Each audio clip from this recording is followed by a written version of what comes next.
छाठ इसमें पढ़ेंगे हम धातु और अधातु। ठीक है, पदार्थ में धातु और अधातु। आपने क्या सीखा इस पाठ को पढ़ने के बाद? हमने कुछ चीज़ों को सीखा, इनको देखेंगे क्या सीखा। तो सबसे नंबर 1, सामान्यतः धातुओं में चमक होती है। हम धातु और अधातु को पढ़ रहे हैं। ठीक है, तो धातुओं का गुण है कि सामान्यतः धातुओं में चमक होती है जबकि अधातुओं में चमक नहीं होती। हमने ये भी पढ़ा है धातु और अधातु में कि धातुओं में चमक होती है, धातुओं में चमक नहीं होती। नंबर 2, सामान्यतः धातु आघात वर्धनी एवं तन्य होते हैं, अधातु नहीं होते। ठीक है, अधातुओं में ऐसा गुण नहीं होता। ठीक। नंबर 3, धातु उष्मा और विद्युत के सुचालक होते हैं लेकिन अधातु नहीं होते। ठीक है, विद्युत के और उष्मा के सुचालक होते हैं धातुएं, जबकि अधातुओं में ऐसा गुण नहीं होता।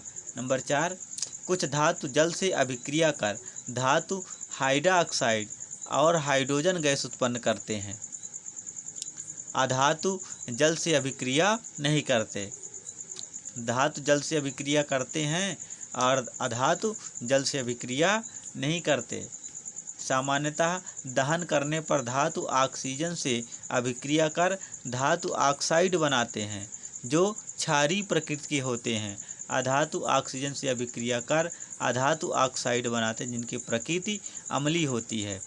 तो धातु की क्षारीय प्रकृति, अधातु की अम्लीय प्रकृति। फिर धातु अम्लों से अभिक्रिया करते हैं और धातु लवण तथा हाइड्रोजन गैस बनाते हैं। आमतौर पर अधातु अम्लों से अभिक्रिया नहीं करते। यह रासायनिक गुण है। ठीक है, कुछ धातु क्षारों से अभिक्रिया कर हाइड्रोजन गैस बनाते हैं। फिर हमने यहाँ देखा कि कुछ धातु क्षारों से अभिक्रिया कर हाइड्रोजन गैस बनाते हैं।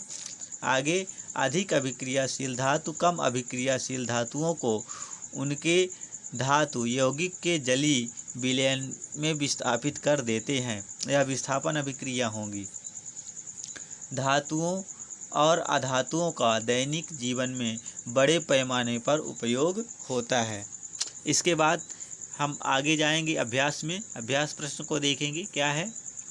नंबर 1, निम्नलिखित में से किसको पीटकर पतली चादरों में परिवर्तित किया जा सकता है? मतलब हम ये देखेंगे कि किसको हम पीटकर चादर बना सकते हैं। आप देखेंगे यहाँ ऑप्शन है जिंक, फास्फोरस, सल्फर, ऑक्सीजन। तो जिंक धातु है, फास्फोरस ऑक्सीजन और सल्फर क्या है? अधातु हैं। तो धातुओं को हम पीटकर चादर बना सकते हैं, तो मतलब यहाँ पर होगा जिंक। निम्नलिखित में से कौन सा कथन सही है? यहाँ ये देखना है कौन सा कथन सही है। सभी धातुएं तन्य होती हैं, ऐसा नहीं कह सकते कि सभी धातुएं तन्य होती हैं। सभी अधातुएं तन्य होती हैं, सभी अधातुएं तन्य नहीं होती। सामान्यतः धातुएं तन्य होती हैं, यह उत्तर सही होगा। ग नंबर, सामान्यतः धातुएं तन्य होती, सभी धातुएं तन्य होती हैं, यह गलत हो जाएगा क्योंकि सभी धातुएं नहीं हो सकती तन्य। क्योंकि हमने देखा है कि मरकरी माने पारा एक धातु है जो क्या होती, द्रव अवस्था में पाई जाती है, तो तन्य नहीं है। इस प्रकार से सभी धातुएं तन्य नहीं होती। ऑप्शन गलत हो जाएगा। ऑप्शन सही ये होगा, सामान्यतः धातुएं तन्य होती हैं, मतलब कुछ धातुएं ही तन्य होती हैं, कुछ अधातुएं तन्य होती हैं। तो ये भी कथन असत्य है। देखेंगे नंबर 3 में, रिक्त स्थान की पूर्ति करें। फास्फोरस बहुत सक्रिय अधातु है। फास्फोरस क्या है? अधातु है जो ऑक्सीजन से क्रिया करके जलने लगता है। तो फास्फोरस क्या है? बहुत अक्रिय अधातु है। धातुएं उष्मा और विद्युत की, ठीक है, उष्मा और विद्युत की सुचालक होती हैं। ठीक है, धातुएं क्या होती? उष्मा और विद्युत की सुचालक होती हैं। आयरन कॉपर की अपेक्षा अधिक अभिक्रियाशील है। धातुएं अम्लों से अभिक्रिया कर हाइड्रोजन गैस बनाती हैं, इसमें हाइड्रोजन होगा। नंबर 4, यदि कथन सही है तो टी और गलत है तो कोष्टक में एफ लिखिए। देखना है कथन क्या है, कैसा है। सामान्यतः अधातुएं अम्लों से अभिक्रिया करते हैं, यह कथन असत्य है। सामान्यतः अधातुएं अम्लों से अभिक्रिया करते हैं, अधातुएं अम्ल से अभिक्रिया नहीं करती, यह कथन असत्य है। सोडियम बहुत अभिक्रियाशील धातु, यह कथन सत्य है। सोडियम बहुत अभिक्रियाशील धातु है, तभी उसको पानी में डालो तो जल जाता है, जलने लगता है। फिर कॉपर जिंक सल्फेट के विलयन से जिंक विस्थापित करता है, यह कथन गलत है। ठीक है, कॉपर जिंक सल्फेट के विलयन से जिंक को विस्थापित नहीं करता। ठीक है, इसमें अधिक क्रियाशील और निम्न क्रियाशील के गुण के कारण होता है।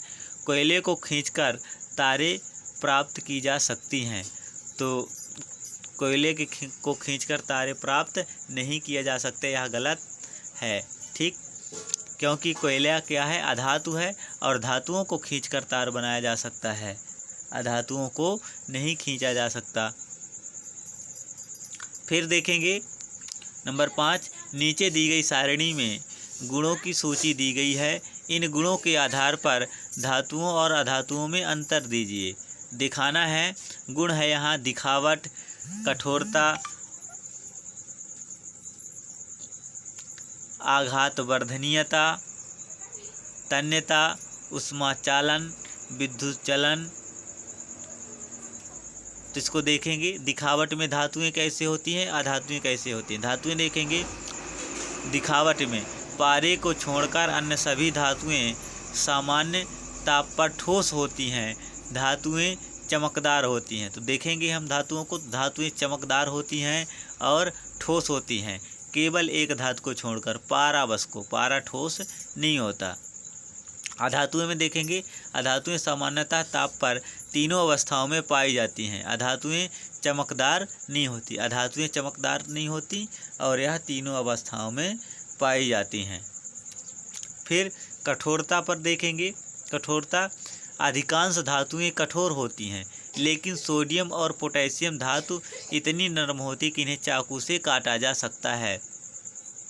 तो कठोरता को हम देखें कि सामान्यतः सभी धातुएं क्या होती हैं, कठोर होती हैं, और जैसे सोडियम और पोटेशियम ये भी धातु है, जबकि क्या होती है, नरम होती है, इसे चाकू से काटा जा सकता है। अधातुओं में अधिकांश अधातुएं नर्म होती हैं, परंतु हीरा प्रकृति में कठोरतम पदार्थ है। हीरा क्या है, एक अधातु है और जो क्या होता है, कठोर होता है। सामान्यतः धातुएं क्या हैं, अधिकांशतः धातुएं नरम होती हैं, लेकिन हीरा कठोर होता है। आघातवर्धनीयता देखेंगे, आघातवर्धनीयता में धातुएं आघातवर्ध होती हैं, इन्हें पीटकर पतली चादरें बनाई जा सकती हैं। अधातुएं भंगुर होती है अतः इन पर चोट मारने पर ये टूट जाती हैं। अधातुओं पर हम चोट मारेंगे तो ये क्या होंगी, आघातवर्धनीयता इसमें नहीं होता, यह भंगुर हो जाती हैं। तन्यता, धातुएं तन्य होती हैं, इनको खींचकर तार बनाए जा सकते हैं। धातुओं को हम खींचकर तार बना सकते हैं, अधातुएं तन्य नहीं होती, इनके तार नहीं बनाए जा सकते, अधातुओं के तार नहीं बनाए जा सकते।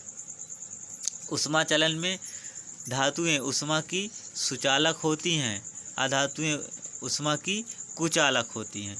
विद्युत चलन देखेंगे, धातुएं विद्युत की सुचालक होती हैं, धातुओं में क्या होता है, विद्युत प्रवाहित होता है। अधातुएं विद्युत की कुचालक होती हैं, लेकिन ग्रेफाइट विद्युत का अच्छा चालक होता है। ये ग्रेफाइट क्या है, अधातु है, ग्रेफाइट अधातु है और इसमें विद्युत का चालन होता है। आगे देखें 6 नंबर, निम्नलिखित के लिए कारण दीजिए। एल्युमिनियम की पन्नी का उपयोग खाद्य सामग्री को लपेटने में किया जाता है, क्यों?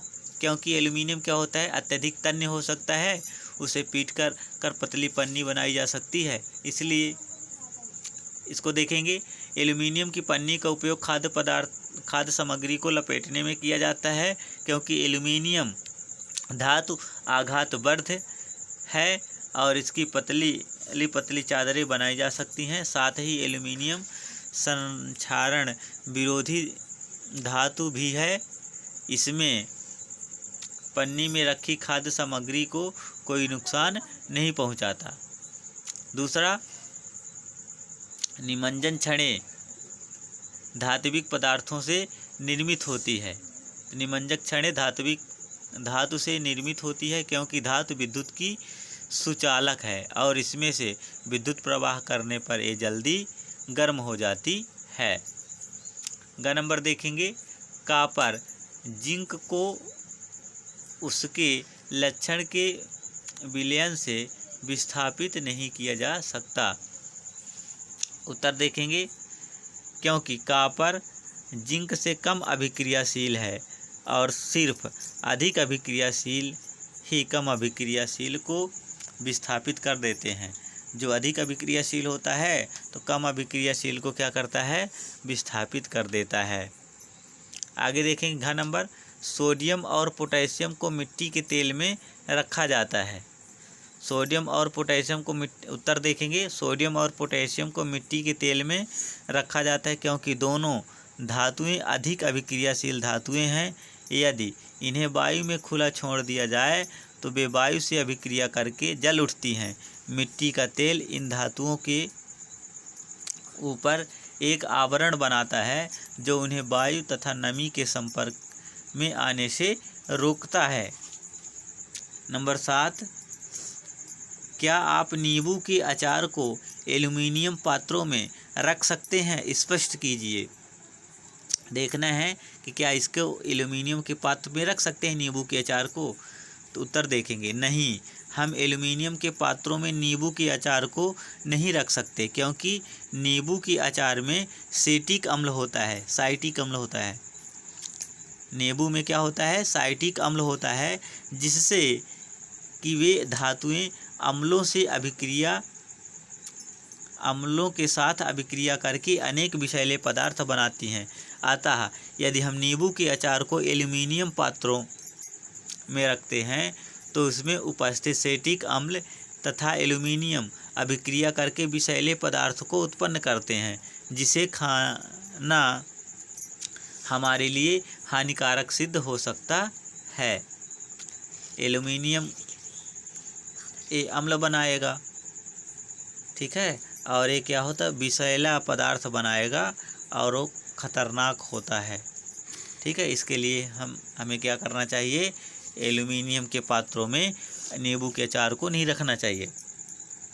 नंबर 8, नीचे दी गई सारणी को कॉलम फर्स्ट में कुछ पदार्थ दिए गए हैं, कॉलम सेकंड से उसके उपयोग दिए गए हैं। में कॉलम फर्स्ट के पदार्थों का कॉलम सेकंड से सही जोड़ी मिलाना है। तो देखेंगे, इसका सही जोड़ी मिलाएंगे। गोल्ड, गोल्ड क्या है, सोना, ठीक है, क्या है, आभूषण है। आयरन क्या है, आयरन की मशीनें बनती हैं, ठीक है, आयरन की मशीनें बनती हैं। एल्युमिनियम के खाद्य सामग्री लपेटने के लिए पन्नी बनाई जाती हैं। कार्बन के क्या बनाए जाते हैं, कार्बन एक ईंधन के रूप में उपयोग किया जाता है। कॉपर को क्या किया जाएगा, कॉपर को बिजली के तार बनाने में उपयोग किया जाएगा। मरकरी का उपयोग कहाँ किया जाएगा, थर्मामीटर में। नंबर 9, क्या होता है जब तनु सल्फ्यूरिक अम्ल कॉपर प्लेट पर डाला जाता है। जो तनु सल्फ्यूरिक अम्ल है H2SO4 को हम कॉपर प्लेट पर डालते हैं, ठीक है, कॉपर माने Cu पर डालते हैं तो क्या होता है। तो देखेंगे, तनु सल्फ्यूरिक अम्ल को कॉपर प्लेट पर डालने पर कॉपर सल्फेट जल तथा सल्फर डाइऑक्साइड उत्पन्न होता है। यहाँ रिएक्शन देखेंगे, H2SO4 क्या है, सल्फ्यूरिक अम्ल की अभिक्रिया है। एक कॉपर प्लेट है, कॉपर प्लेट पर डालते हैं तो कॉपर सल्फेट बनाता है और कॉपर सल्फेट बनने के साथ साथ जल बनता है और सल्फर डाइऑक्साइड बनता है। ठीक, दूसरा है लोहे की कील कॉपर सल्फेट के विलयन में रखी जाती है। तो लोहे की कील को जब कॉपर सल्फेट के विलयन में रखते हैं तो क्या होता है, देखेंगे, लोहे की कील को कॉपर सल्फेट के विलयन में रखने पर दोनों के बीच रासायनिक अभिक्रिया होती है। क्या कर देंगे, लोहे की कील माने आयरन को कॉपर सल्फेट के विलयन में रखेंगे तो बनाएगा फेरस सल्फेट, जिसके दौरान लोहा अधिक अभिक्रियाशील धातु यानी कॉपर कम अभिक्रियाशील धातु को उसे सल्फेट विलयन से विस्थापित करके आयरन सल्फेट तथा कॉपर उत्पन्न करता है। यहाँ से आयरन सल्फेट बनेगा और कॉपर उत्पन्न होगा।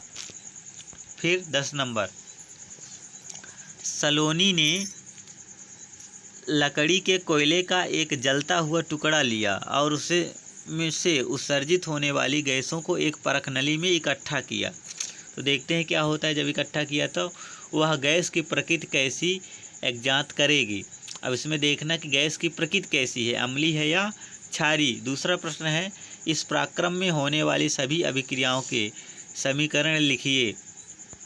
देखेंगे, सलोनी परखनली में इकट्ठी की गई गैस में पानी डालकर उसे उसमें घोलने का प्रयास करेगी। जैसा कि हम जानते हैं कि कोयला जब वायु की उपस्थिति में जलता है तो कार्बन डाइऑक्साइड गैस उत्पन्न होती है। कौन सी गैस? Carbon dioxide. जैसे कार्बन को हम ऑक्सीजन की उपस्थिति में जलाएंगे तो कार्बन डाइऑक्साइड बनेगी और वह गैस पानी में घुलकर कार्बनिक अम्ल उत्पन्न करती है। और उसको हम कार्बन डाइऑक्साइड को जब पानी में डालते हैं तो क्या बनाता है? कार्बनिक अम्ल बनाता है, H2CO3 उत्पन्न करते। इसकी प्रकृति का परीक्षण सलोनी लिटमस पात्र की सहायता से कर सकती है। तो सलोनी क्या करेगी? लिटमस पात्र लेगी। यदि वह विलयन नीले लिटमस पात्र को लाल कर देता है तो विलयन की प्रकृति अम्लीय है। कौन सा लिटमस? नीले लिटमस को यदि लाल कर देता है तो विलयन की प्रकृति अम्लीय है, अन्यथा क्षारीय है। इस प्रकार से उसकी प्रकृति देख लेता है। 11, एक दिन रीता अपनी माँ के साथ आभूषण की दुकान पर गई। उसकी माँ ने सुनार को पालिश करने हेतु सोने के पुराने आभूषण दिए। अगले दिन जब वे आभूषण वापस लाई तो उन्होंने पाया कि उनका भार कुछ कम हो गया। क्या आप भार में कमी का कारण बता सकते हैं? उत्तर देखेंगे। भार में कमी आभूषणों में से सोने की मात्रा कम होने के कारण आई। सुनार ने आभूषणों को चमकीला बनाने के लिए उन्हें एक्वारेजिया नामक घोल में डाला होगा। तो मतलब चमकीला बनाने के लिए जो एक्वारेजिया होता है, जिसको हम क्या कहेंगे? अम्लराज। जिसको हम कहेंगे अम्लराज, एक्वारेजिया नामक घोल में डाला होगा, जो सांद्र नाइट्रिक अम्ल तथा हाइड्रोक्लोरिक अम्ल का घोल होता है। कौन सा अम्ल? सांद्र नाइट्रिक अम्ल तथा हाइड्रोक्लोरिक अम्ल का घोल होता है। यह घोल सोने को अपने अंदर घोल लेता है। आभूषणों को इस घोल में डालने पर आभूषणों की पूरी परत इस घोल में घुल जाती है और आभूषणों की ऊपरी परत के नीचे की चमकीली परत निकल आती है, जिससे आभूषण नए जैसे लगने लगते हैं। लेकिन ऐसा करने से उनके भार में कमी आ जाती है। ऐसे आभूषणों के सोने की ऊपरी परत के इस घोल में घुल जाने के कारण होता है। जो एक्वारेजिया है, एक्वारेजिया जिसको हम अम्लराज कहते हैं, उसमें क्या होता है? सोने की मात्रा अथवा चांदी की मात्रा घुल जाती है और भार में कमी आ जाती है। तो इस प्रकार से हमने यह देखा और यह आपका धातु और अधातु वाला यह पाठ आपका कंप्लीट हुआ। धन्यवाद। वीडियो को अच्छे से देखेंगे ताकि आपको सारी वीडियो समझ में आए। धन्यवाद।